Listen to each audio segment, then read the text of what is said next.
Hello అండి. నమస్తే. Welcome to వంటల హరివిల్లు. ఇంట్లో పూజ కోసమైనా లేదా మనకి స్వీట్ తినాలి అనిపించినా పిల్లలు అడిగినప్పుడు అప్పటికప్పుడు చేసుకునే రెసిపీ అండి రవ్వ కేసరి. 10 నిమిషాల్లో చేసుకోవచ్చు. రెసిపీ చూసేద్దాం రండి.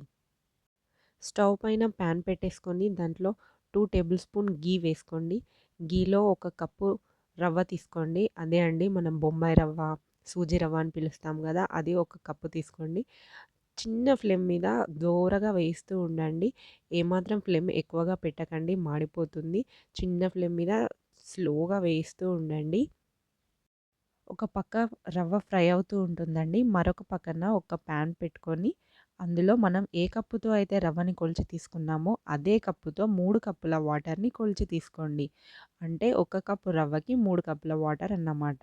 3 కప్పుల వాటర్ కొలిచి తీసుకున్నాక ఫ్లేమ్ పెట్టేసి వాటిని బాయిల్ చేస్తూ ఉండండి. మరొక పక్కన మన రవ్వ కూడా ఫ్రై అయిపోతూ ఉందండి. రవ్వ ఫ్రై అయిపోయిందని ఎలా తెలుస్తుందంటే కలర్ గోల్డెన్ కలర్‌కి వచ్చేసి మంచి కమ్మని వాసన వస్తూ ఉంటుందన్నమాట. అలా వచ్చినప్పుడు మనకు అర్థమైపోతుంది రవ్వ ఫ్రై అయిపోయిందని. ఈ రెసిపీకి మెయిన్ ప్రాసెస్ అంతా రవ్వను ఫ్రై చేయడమేనండి. ఇక్కడే దాని ఫ్లేవర్ అంతా దాగుంటుంది. ఒక పక్క వాటర్ బాయిల్ అయిపోయాయి కదా అండి.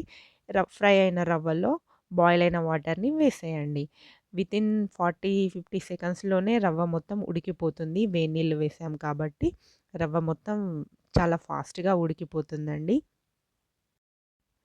రవ్వ ఉడికి ఇలా దగ్గరకవ్వగానే ఇందులో మనం ఏ కప్పుతో అయితే రవ్వని కొలిచి తీసుకున్నామో అదే కప్పుతో సమానంగా చక్కెరని కూడా తీసుకోండి. ఈ చక్కెర అనేది మన స్వీట్‌నెస్‌కి కరెక్ట్‌గా ఉంటుందండి. ఇంకా స్వీట్ ఎక్కువ కావాలనుకున్న వాళ్ళు ఎక్కువ యాడ్ చేసుకోండి. తక్కువ కావాలనుకున్న వాళ్ళు తక్కువ తగ్గించుకోండి. ఇందులోనే మనం ఇలాచీ పౌడర్‌ని కూడా వేసుకొని కలుపుతూ ఉంటే మనం వేసిన చక్కెరకి స్వీట్ అనేది కాస్త లూజ్ అవుతుంది. మళ్ళీ వితిన్ 1 మినిట్‌లోనే అది దగ్గర పడిపోతుంది. దగ్గర పడిపోయి ప్యాన్ నుంచి కొంచెం ఇలా సెపరేట్ అవుతూ ఉంటుందన్నమాట. సెపరేట్ అయిన టైంలోనే మనకు స్వీట్ కంప్లీట్ అయిపోయింది రెసిపీ అని అర్థమైపోతుంది. ఇప్పుడు దీన్ని మనం స్టవ్ ఆఫ్ చేసుకొని సర్వ్ చేసుకోవచ్చు. చూసారు కదా అండి మన రవ్వ కేసరి రెసిపీ. 2 పదార్థాలతో కేవలం రవ్వ, చక్కెరతో ఈజీగా 10 మినిట్స్‌లో చేసేసుకోవచ్చు. మీరు కూడా ఇంట్లో ఈ రెసిపీని ట్రై చేయండి. ఎలా వచ్చిందో కామెంట్ చేసి చెప్పండి. మన ఛానల్‌ని ఫస్ట్ టైమ్ చూస్తున్నట్లయితే సబ్స్క్రైబ్ చేసుకోండి, లైక్ చేయండి, షేర్ చేయండి, కామెంట్ చేయండి.